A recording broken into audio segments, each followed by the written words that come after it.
우리가 살다가 보면 많은 문제들을 만납니다. 많은 어려움들을 겪게 됩니다. 때로는 그것이 경제적인 어려움일 때가 있고, 또 어떤 분들은 질병으로 인해서 또 건강의 문제로 어려움을 겪을 수도 있습니다. 또 많은 사람들이 자녀의 문제 때문에 또 눈물을 흘리기도 합니다. 우리는 많은 문제들을 경험하면서 또 그것을 해결하면서 그렇게 살아갑니다. 오늘 본문을 보면 어려움을 겪고 있는 한 가정의 이야기가 기록되고 있습니다. 유대 베들레헴 에브라세 엘리멜렉이라고 하는 사람이 살고 있었습니다. 그가 결혼을 해서 그의 아내 이름은 나오미였고 두 아들을 낳았습니다. 말론과 기럧, 이렇게 두 아들이 있었습니다. 네 식구 단란하던 이 가정에 어려움이 찾아옵니다. 문제가 발생했습니다. 오늘 본문에 보면 그들이 겪은 이 문제, 어려움은 흉년으로 인해서, 가뭄으로 인해서 가정에 경제적인 어려움이 닥쳐왔습니다. 결국은 이 가정이 이 문제를 해결하기 위해서 아주 중요한 결정을 하게 됩니다. 흉년이 든 가나안 땅을 떠나서 곡식이 풍성한 옆에 모압 땅으로 이사를 가기로 결정한 것입니다. 사실은 이것이 이사가 아닙니다. 이민이죠, 이민. 그렇죠? 고국을 떠나서 다른 민족에게로 가서 살게 되었습니다. 그러니까 참 어려운 결정입니다. 우리는 그걸 너무나 잘 압니다. 우리가 이미 우리 고향을 떠나서, 고국을 떠나서 인도네시아로, 다른 나라, 다른 민족에게로 우리가 건너와서 우리가 함께 살아가고 있기 때문에 우리는 너무나도 잘 압니다. 어려웠지만 그래도 소망을 품고 모압 땅으로 이사를 가게 되었습니다. 그곳에 가면 문제가 해결될 것 같았습니다. 그런데 결국 그 가정은 모압 땅에 가서 더 큰 문제, 결국 그 가정이 몰락하게 됩니다. 가장이었던 남편, 아버지 엘리멜렉은 모압 땅에서 죽음을 맞이하게 됩니다. 그리고 두 아들 기럧과 말론 장성에서 결혼했지만 결국은 둘 다 그곳에서 죽게 되었습니다. 그리고 오늘 본문 5절 말씀에 보면 결국은 남편과 두 아들 먼저 보내고 이제 나오미 혼자만 낯선 모압 땅에 남게 되었다. 그렇게 성경은 이야기합니다. 우리 한번 5절 말씀을 같이 한번 읽어볼까요? 5절 한번 같이 읽겠습니다. 시작. 말론과 기럧 두 사람이 다 죽고 그 여인은 두 아들과 아내의 뒤에 남았다. 한 가정 네 식구가 이사를 해서 결국은 남편도 죽고 두 아들도 죽고 그리고 아내만 혼자 남았더라. 그렇게 성경은 이야기합니다. 한 가정이 문제를 만났습니다. 그리고 그 문제를 해결하려고 노력을 합니다. 그러나 이 가정은 결국 더 비참한 결과를 맞이하게 됩니다. 오늘 본문은 엘리멜렉 가정에서만 겪을 수 있는, 엘리멜렉에게만 찾아올 수 있는 그런 이야기는 아닙니다. 왜냐하면 오늘 우리도 많은 문제를 안고 살아가고 있는 우리 모두의 이야기입니다. 문제를 만났을 때 어떻게 해야 될까? 여러분, 분명한 것은 문제 해결의 열쇠는 하나님께 있습니다. 많은 방법이 있습니다. 그런데 기도하지 않으면 그 많은 방법들 중에서 잘못된 방법을 선택할 수 있습니다. 가장 먼저, 가장 우선순위로 우리는 기도해야 됩니다. 문제를 만나면 제일 먼저 무릎을 꿇어야 됩니다. 이것이 우리의 신앙의 원칙입니다. 가뭄의 문제는 엘리멜렉에게만 있었던 것은 아닙니다. 인생의 가뭄은 누구에게나 찾아옵니다. 그리고 그 해결 방법도 아주 다양합니다. 우리 성경에 보면 아브라함에게도 가뭄이 있었어요. 그렇죠? 이삭도 가뭄을 겪었습니다. 그리고 야곱도 가뭄이 찾아왔습니다. 그러나 그 해결 방법은 각각 달랐습니다. 창세기에 보면 아브라함에게 두 번의 가뭄이 닥쳐옵니다. 가뭄을 해결하기 위해서 아브라함이 한 번은 애굽으로 내려가고 또 한 번은 그랄 땅으로 내려갑니다. 이삭도 가뭄이 닥쳐왔습니다. 가뭄을 피하기 위해서 아버지처럼 애굽으로 내려가려고 합니다. 그런데 하나님께서 이삭에게 그 땅을 떠나지 말라 그렇게 명령하셨어요. 그래서 결국은요, 이삭은 그 가뭄 가운데 그 땅에 머물면서 농사를 지었어요. 그리고 성경은 그렇게 얘기합니다. 그 해에, 가뭄의 해에 100배나 수확을 거두게 되었다. 그렇게 얘기합니다. 여러분, 야곱에게도 가뭄이 닥쳐왔습니다. 아브라함과 이삭보다도 더 큰 가뭄을 경험했습니다. 무려 성경에 보면 7년간 하나님께서는요, 이 가뭄 가운데 야곱에게 그렇게 명령하십니다. 애굽으로 내려가라. 여러분, 각자 달라요. 하나님의 뜻이 다 다릅니다. 방법이 다 다릅니다. 다 똑같지 않아요? 야곱에게는요, 애굽으로 내려가라, 내가 너와 함께 하겠다, 그렇게 명령하셨어요. 하나님은 야곱의 집을 구원하시기 위해서 미리 요셉을 애굽에 보내셨습니다. 애굽의 총리로 세우시고 야곱의 모든 가족을 애굽으로 이사하게 하셨습니다. 같은 가뭄이지만 하나님의 해결 방법은 다양합니다. 그러나 중요한 것은 어떤 방법으로 해결하든지 간에 하나님의 뜻을 따라서 해야 된다는 겁니다. 다 달라요. 그렇기 때문에 우린 먼저 하나님께 기도하고 문제를 해결해야 됩니다. 그렇지 않으면 우리는 잘못된 방법을 선택할 수도 있습니다. 하나님의 백성이 하나님께 기도하지 않으면 여러분, 잘못된 방법을 선택하게 됩니다. 이스라엘 백성이 출애굽을 했어요. 가나안 땅에 들어갑니다. 많은 전쟁에서 승리합니다. 모세는 이미 죽었고 여호수아가 지도자가 되어서 여리고도, 아이성도, 그리고 많은 곳에 승리했습니다. 그 소식을 듣고 가나안에 있는 많은 민족들이 두려워서 떨고 있습니다. 그때 가나안에 있는 기브온 사람들이 한 가지 꾀를 내게 됩니다. 계책을 세우게 됩니다. 하나님이 이스라엘에게 분명히 말씀하셨어요. 가나안 사람들과 어떤 조약도 맺지 말아라. 어떤 평화의 조약, 어떤 맹세도 하지 말아라. 그렇게 명령하셨어요. 그런데 이 기브온 사람들이 어떻게 하냐면 낡은 가죽 부대에 포도주를 담고요, 딱딱하게 굽고 곰팡이가 핀 떡을 가지고 낡은 옷을 입고 다 헤어진 신발을 신고 이스라엘을 찾아갑니다. 그리고 그들에게 가서 이야기합니다. 우리는 아주 먼 곳에서 왔습니다. 우리가 아주 먼 곳에서 이스라엘의 소식을 듣고 우리가 여기까지 찾아왔습니다. 우리가 우리의 집을 떠날 때에는 막 쪄서 떠낸 뜨끈뜨끈한 떡이 지금 여기 오는 동안에 이렇게 다 말라서 그리고 곰팡이가 피었습니다. 우리가 떠날 때는 새 가죽 부대에 포도주를 담았는데 지금 이걸 보세요. 여기 오는 중에 이 포도주 부대가 다 낡아서 헤어지게 되었습니다. 우리는 정말로 멀리서 왔습니다. 또 이거 보세요. 이것은 분명히 새 옷이었는데 지금 이렇게 낡게 되었습니다. 이 신발도.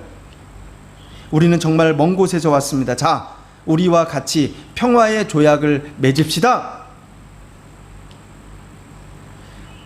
이스라엘이요, 그 이야기를 들었습니다. 그리고요, 먼 곳에서 왔으니까 하나님 분명히 가나안 사람들과는 조약하지 말라고 하셨지만 먼 곳에서 왔으니까 이스라엘이 그들과 조약을 맺었습니다. 그런데 며칠 뒤 알았어요. 그들은 멀리 있는 족속이 아니라 바로 앞에 있는 가나안의 기브온에 사는 족속이었습니다. 기브온 족속. 하나님이 분명히 가나안 땅에 들어가서 그 땅 거민과는 절대로 상종하지 말아라 말씀하셨습니다. 왜 이런 일이 벌어졌습니까? 여러분, 기브온 사람들이 거짓말해서요? 아니, 그렇지 않습니다. 여러분, 이스라엘이요, 하나님께 묻지 않았기 때문에 그래요. 기도하지 않았기 때문입니다. 결국은 이것은 이스라엘의 가시가 되었어요. 하나님의 백성은요, 조그마한 것 하나라도 하나님께 물어야 됩니다. 기도해야 됩니다. 기도하지 않으면 분명히 그곳에 문제가 생깁니다. 두 번째, 오늘 우리가 말씀을 통해서 한 가지 기억할 수 있기를 바랍니다. 문제가 생기면요, 다른 사람들은 어떻게 하는지 좀 이렇게 살펴보시길 바랍니다. 가뭄은요, 혼자만의 문제가 아니기 때문에 이스라엘 하나님의 백성 전체의 문제였습니다. 그런데 성경에 보면 엘리멜렉 집만 모압으로 이사를 했다, 그렇게 기록합니다. 이사를 가고 안 가고 이거 중요한 문제 아닙니다. 하나님의 백성은요, 어디를 가든지 하나님과 함께 해야 되는 거예요. 그런데 엘리멜렉은 하나님의 땅, 하나님의 백성, 하나님을 떠나서 이방 모압으로 떠났습니다. 여러분, 분명히 축복의 땅에도 기근은 옵니다. 많은 사람들이 하나님을 믿으면 어려움이 없을 줄 알지요. 여러분, 그렇지 않습니다. 때로는 어려움이 있어요. 가나안 땅에도 여러분 가뭄은 찾아옵니다. 가뭄이 있고 홍수가 있고 전쟁도 있습니다. 그러나 그래도 그 땅을 떠나서는 안 됩니다. 하나님의 백성은요, 하나님의 공동체를 떠나서는 안 됩니다. 신앙인에게 공동체는 중요합니다. 요즘 저는 걱정이, 요즘 교회가 함께 모여서 공동체가 예배를 드릴 수, 이게 가장 큰 걱정이에요. 왜냐하면 신앙인은 공동체거든요.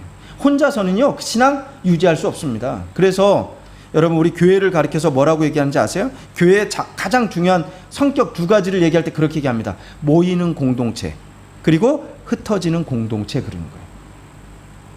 여러분, 모였을 때만 공동체가 아닙니다. 분명한 것은 흩어지는 공동체, 흩어졌을 때도 우리는 공동체입니다. 교회는 모이는 공동체가 되어야 됩니다. 이제 이 모든 상황이 다 종료가 되고 우리가 함께 예배할 수 있을 때, 여러분, 그때는요, 우리가 기쁨으로 하나로 모일 수 있기를 바랍니다. 그런데 교회는 또 흩어져서도 공동체예요. 여러분, 우리는 가난한 식구잖아요. 그렇죠? 신앙생활을 혼자 하는 것 아닙니다. 신앙교육은요, 혼자 하는 거, 공동체가 해야 되는 거예요. 여러분, 그래서 신앙교육을 제일 잘하는 건요, 부모가 하는 겁니다. 그래서 신앙교육을 얘기할 때, 기독교 교육을 얘기할 때 뭐라 그러냐면 세대 간의 교육, 간세대 교육, 이렇게 얘기하는 겁니다. 아버지가 자녀에게, 할아버지가 손주에게. 지금 이런 상황 가운데 오히려 이 신앙교육이 아주 중요한 때인 것 같아요. 여러분, 온 가족이 함께 예배할 수 있기를 바랍니다. 지난주에 우리 부목사님이 각 가정마다 전화를 이렇게 했어요. 어떻게 예배를 잘 드리시냐고. 여러분, 예배 잘 드리고 있죠? 그랬더니 전화하는데 다 예배를 잘 드리는 것 같아요. 근데 제가 들었더니요, 조동혁 집사님이 그랬다는 거예요. 예배 시간에 아이들과 함께 5명이 다 함께 앉아서 예배 드립니다. 여러분, 그게 얼마나 아름다운 모습입니까? 그렇죠? 오히려 교회에 모여서 예배할 때는 엄마 아빠 따로 드리고 아이들 따로 드리고, 그런데 지금은요, 같이 예배 드릴 수 있어요. 혼자 있을 때 문제가 생깁니다. 항상 같이 있을 때, 누군가 보고 있을 때 그러면 문제 없어요. 그런데 항상 뭐 혼자 있을 때 문제 생깁니다. 아무도 나를 보지 않을 때. 요즘 선거 끝나고요, 뉴스 메인을 장식하는 게 뭔가 가만히 보고, 요즘 계속 무슨 N번방? 피의자들 신분이요, 얼굴까지 다 공개가 됐어요. 그렇죠? 근데 우리를 깜짝 놀라게 하는 것은요, 주위에 누구도 그런 사람인 줄 몰랐다는 겁니다. 심지어는 함께 있을 때는요, 봉사활동도 같이 다니고요, 좋은 일들도 많이 하고요, 칭찬받는 평범한 청년이었다, 그렇게 얘기합니다. 근데 문제는 혼자 있을 때예요. 여러분, 신앙생활도 혼자 있을 때 문제 생깁니다. 인터넷? 여러분, 인터넷이라는 게 같이 있는 것 같지만 이거 혼자 있는 거예요. 익명성 아무도 모릅니다. 혼자 있습니다. 죄를 짓습니다. 여러분, 신앙인도 그래요. 혼자 있으면 그래요. 공동체를 떠나면 그럽니다. 여러분, 오늘 엘리에셀 가정의 문제는 가뭄이 아닙니다. 그들의 문제는요, 공동체를 떠난 것이었어요. 이스라엘을 떠난 것이에요. 모압으로 간 것입니다. 사실 오늘 말씀을 보면서 참 안타까움이 하나가 있어요. 그게 뭐냐면, 엘리멜렉, 그 이름이 얼마나 아름다운지 아세요? 엘리멜렉, 이름대로 되는 축복이 있기를 주님의 이름으로 축원합니다. 여러분, 엘리멜렉이라는 그 이름의 뜻은 하나님은 왕이시다, 이런 뜻이에요. 하나님은 나의 왕이십니다, 이런 고백의 이름이에요. 여러분, 왕은요, 옛날 왕은 우리가 다 알잖아요. 그 사람의 생사, 여탈권, 모든 것을 가지고 있어요. 왕이신 하나님의 명령대로 살아야 됩니다. 그런데 엘리멜렉은 자기 뜻대로, 자기가 원하는 대로 그는 떠나서 살았습니다. 가끔 보면 이름의 뜻이 전혀 신앙적이지 않은 사람들도 분명히 우리 가운데 있어요. 예전에 우리 교회, 이미 떠났으니까 우리 교회 미르라고 하는 아이가 있었잖아요. 그 집에 신방을 갔어요. 아이들 이름을 물어봤어요. 물어봤더니 그렇게 얘기해요. 미르가 무슨 뜻입니까? 그랬더니 그러더래요. 용입니다. 그래도 용. 응? 왜 용이란 이름을 줬어요? 그때는 제가 믿음이 없었어요. 근데 그리고 나서 신앙을 가지고 아이들을 이렇게 낳거든요. 이름이 바뀌더라고, 나중에 보니까. 온유, 제일 마지막은 사무엘. 이름이 바뀌더라고. 여러분, 여러분의 이름이 무엇이든지 걱정하지 마세요. 이름이 바뀌는 은혜가 있길 주님의 이름으로 축원합니다. 창세기 37장에 보면 우리가 잘 아는 것처럼 야곱이요, 이름이 바뀌어졌어요. 뭐로요? 이스라엘로 바뀌어졌다니까요. 여러분, 이스라엘이란 이름의 뜻이 뭡니까? 제가 이거 고민이 많아요. 이스라엘이란 이름의 뜻이 하나님과 싸워서 이겼다, 그런 뜻인가요? 여러분 이거 아니라니까요. 많은 사람들이 이런 그거 가지고서 많이 이야기합니다. 신학자들이 아니에요. 누가 하나님과 싸워서 이길 수 있는 사람이 있겠어요? 그 신앙적인 이름 아닙니다. 그런 뜻이 아니에요. 하나님과 더불어 싸워서 이겼다. 가만히 보면 그거예요. 나 혼자는 져요. 그런데 하나님과 더불어서 나가서 싸울 때 우리는 승리할 수 있을 줄로 믿습니다. 그게 이스라엘. 호세아서를 보면요, 호세아 선지자의 아이들의 이름이 기가 막혀요. 하나님이 호세아 선지자에게 명령하십니다. 네가 가서 음탕한 여자 고멜과 결혼해라. 음탕한 여자 고멜과 결혼하래요. 그리고 나서요, 아들을 낳았습니다. 그랬더니 그 이름을 뭐라 그러냐면 첫 번째 아들 이름을 이스르엘이라고 해라.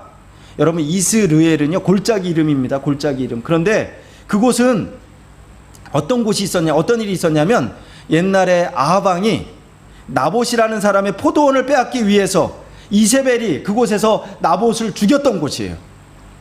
그곳이 바로 이스르엘입니다. 그런데 나중에 여러분, 예후라는 사람이 하나님의 뜻대로 왕이 되어서 그 이세벨을 심판하기 위해서 어디로 데려가냐면 바로 이스르엘 골짜기에 가서 이세벨을 쳐 죽였어요.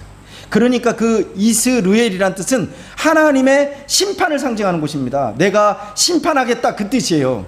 근데 하나님께서 호세아에게 뭐라 그러시냐면 첫째 아들의 이름을 이스르엘이라고 해라 그러셨어요. 내가 심판하겠다, 이렇게 말씀합니다. 두 번째 딸을 낳았습니다. 그랬더니 그 딸 이름을 루하마라, 그렇게.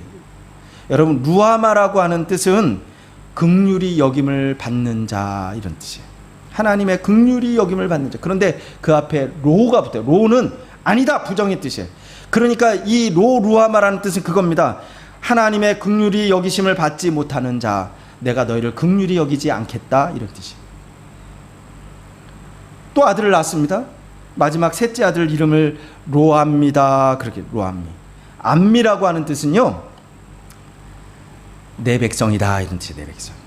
그런데 앞에 로가 붙었어요. 이 부정이잖아, 부정. 내 백성이 아니다. 이 세 가지 이름을 생각해 보세요. 내가 너희를 심판하겠다. 너희는 긍휼하심을 얻지 못할 것이다. 너희는 내 백성이 아니다. 이게 이스라엘에게 호세아 선지자를 통해서 주셨던 말씀이라니까요. 그런데 나중에 그 이름이 바뀌어요. 하나님이 그렇게 말씀합니다. 이제는 루하마라고 해라. 너희는 긍휼히 여김을 받을 것이다. 이제는 암미라고 해라. 너희는 내 백성이다. 여러분, 이름대로 살아가야 됩니다. 오늘 우리에게 붙여주신 이름이 있어요. 성도. 여러분, 거룩하게 살아가시길 주님의 이름으로 축원합니다. 이름처럼 사세요. 지금 힘들고 어렵다고, 나 혼자 있다고, 아니요, 성도로 살아가시길 바랍니다. 크리스찬, 여러분, 예수 그리스도를 믿는 사람, 예수님처럼 살아가시길 주님의 이름으로 축원합니다. 우리에게 직분이 있잖아요. 여기 있는 분 다 직분이 있어요. 저는 목사로서 장로님도 계시고 안수 집사님도 있고 권사님도 있고 집사님들도 있고, 여러분, 이름대로 살기를 주님의 이름으로 축원합니다. 고난은요 하나님의 도구입니다. 아세요? 가나안 땅에 흉년이 들었어요. 제가 아까 얘기한 축복의 땅에도 흉년은 듭니다. 원인이 무엇인지 아세요? 사실은 그때 배경을 우리가 좀 잘 알아야 돼. 오늘 본문의 배경은요 사사시대입니다. 사사들이 치리하던 때에 그렇게 나왔거든요. 사사시대의 특징은 자기 생각대로 자기 뜻대로 살던 시대입니다. 하나님의 뜻이 아니라 내 마음대로 살던 시대가 사사시대. 그때 가뭄이 찾아왔습니다. 고난이 찾아왔습니다. 여러분, 이때 빨리 회개해야죠. 하나님의 백성은요 어려움 앞에서 여러분 빨리 깨달아야 돼요. 오히려 그래서 고난은요 위장된 축복이다, 그렇게 얘기하는 거예요. 내 자녀와 다른 자녀를 구별하는 방법이 뭔지 여러분 잘 아시죠? 물론 우리 다 알지만, 내 자녀는요 아침에 아빠가 출근하기 전에 아이를 혼내요. 막 눈물이 쏙 빠지도록 혼내요. 그리고 출근하잖아요. 그리고 집을 돌아오는데 멀리서 아빠를 보면 내 자녀는 어떻게 해요? 아빠, 그리고 달려오는 건 내 자녀예요. 옆집 아이는 어떻게 해요? 혼내면요, 그 다음에 멀리서 그 사람이 딱 보이면 어떻게 해요? 슬슬 피하는 게 옆집 아이예요. 하나님의 자녀는요 힘들고 어려울 때 누구에게 점점 나아갑니까? 하나님께 나아가야 됩니다. 하나님께 달려가야 됩니다. 고난 가운데 하나님을 더 찾고 하나님께 나아가는 저와 여러분이 되시길 주님의 이름으로 축원합니다. 언제 회복이 되는가? 그런데 언제 회복될까? 여러분 오늘 본문에 보면은 이제 뒤에 내용은 안 나왔어요. 그렇지만 하나님의 백성은 이제 하나님을 떠난 백성이 하나님께로 돌아올 때 비로소 회복의 역사는 시작됩니다. 회복의 역사는 일어납니다. 하나님을 떠나서 인간의 방법대로 인간의 땅으로 갔을 때 가뭄이 해결되지 않았습니다. 그런데 이방 땅에 모압 땅에 홀로 남겨진 나오미가 이제는 일어납니다. 그리고 이스라엘로 돌아옵니다. 그리고 이제 회복이 됩니다. 지금은 가뭄의 때입니다. 가뭄의 특징이 뭔지 아세요? 가뭄의 특징은 모두가 어렵다는 거예요. 나 혼자 아닙니다. 모두가 어려워요. 그렇죠? 올해는요 전 세계가 다 어려워요. 전 세계가 다 마이너스입니다. 마이너스. 제가 신방을 하는데 그렇게 얘기하더라고요. 사업장이 월급도 삭감이 된대. 그런 데도 있더라고요. 어떤 분들은 일터도 잃어버리는 분들도 있어요. 지금 다들 어렵습니다.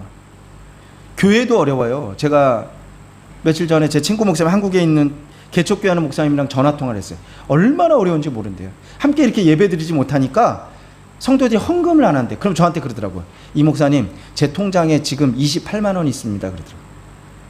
28만 원이 끝이래요. 그리고 지금 모이지 않으니까 헌금을 안 한대 성도들이. 제가 그래서 그랬어요.